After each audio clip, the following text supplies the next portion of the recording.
Good morning and welcome to Heartland Dual Sport. Today we're going to be doing a show and tell Monday, so let's get to the video.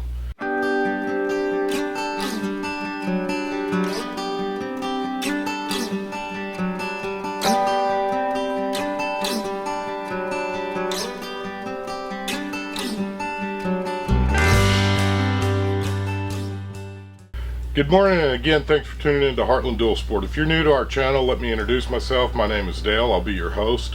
We're going to be starting another series of videos. At one time, I used to do this quite a bit. It's just something that was kind of fun to me, and it kind of reminded me of some of the funnest things I ever had in school. And if you guys remember, back in the day, we used to have what we'd call Show and Tell Monday.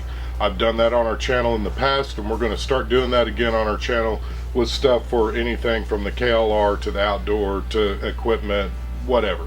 So what we're going to do in this video is it's going to be the modifications that we've made to our KLR 650 up until the 1400 mile mark, which is where we started with our last video on the 1400 mile review.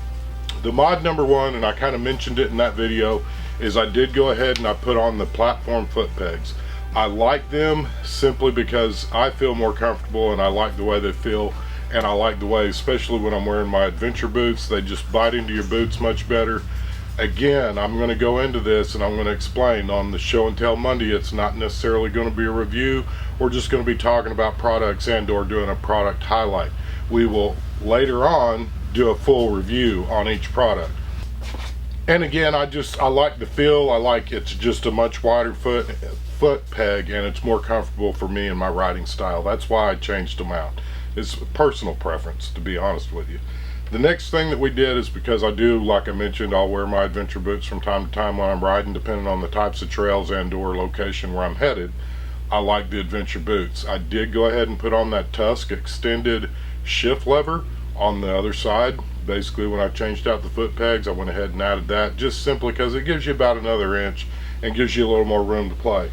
I personally have not had any problems with the stock shifter. Just know from riding in the past with the larger ADV boot that the extended or the little bit longer shifter makes it much easier when you're shifting, especially upshifting if you're standing.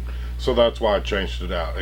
The next thing that we did is we added the Uncle Mike's fork brace. Again, this isn't going to be a review on the Uncle Mike's fork brace. I'm just letting you know the mods that we've made up until the 1400 mile mark. The Uncle Mike's fork brace actually is a real nice product. It bolts up real nice. I can't say that I've noticed any difference yet, so I can't give you a review on that. And then ultimately the next thing I did is right before I went on that trip to go see my dad. As you guys know, I run a lot of the GoPros. I've got different junk. I've got the Cena in my helmet, and by the time you have a charging cord for your Cena, your phone, your GoPros, and a GPS, if you've got one of those, I did add an additional, this is just a cheap Amazon power outlet that I've ran straight to the battery. I've had one of these in the past, and after one or two trips it actually broke, so I don't know how well this one's going to hold up. If it continues to hold up, then I might be something that I could recommend down the road, but right now it's too new for me to recommend. And then ultimately, I don't know if you can see this real well, I have posted a picture of this on the Gen 3 Tribe. This is something that I made. I like having several things handy when you're riding, and one of the things I don't like about a tank bag is when you stop to get gas, you've always got to mess with it to get it undone. Ordinarily it doesn't create too big of a problem. It's just something that you get used to, extra step on getting gas. However, half the trip I was riding back to Oklahoma, I was in the rain, and that's just a little bit more time that you're out in the rain. I know that half the places got the little covers and it does help, but it's just more nonsense, especially if your gloves are wet or whatever else. So when I came back, I'd already had this design in my mind of something that I wanted to make, and I'm going to call it more of a tank cover with a couple of small pockets. I am able to put my registration and insurance up here handy. I've got a tire gauge up handy. Otherwise, basically, I've got a charging cord for the GoPro, one for the GPS, one for the Cena, and one for my cell phone. As we continue to do more mods, we'll go ahead and we will do other Monday morning videos and the Monday morning show and tell video. We are still currently working on wearing out our tires because, like I said, I think the tires are great for what I've been doing. However, I'm looking potentially to making a trip that's 1,200 miles one way. which would put it at that 2,500 mile mark.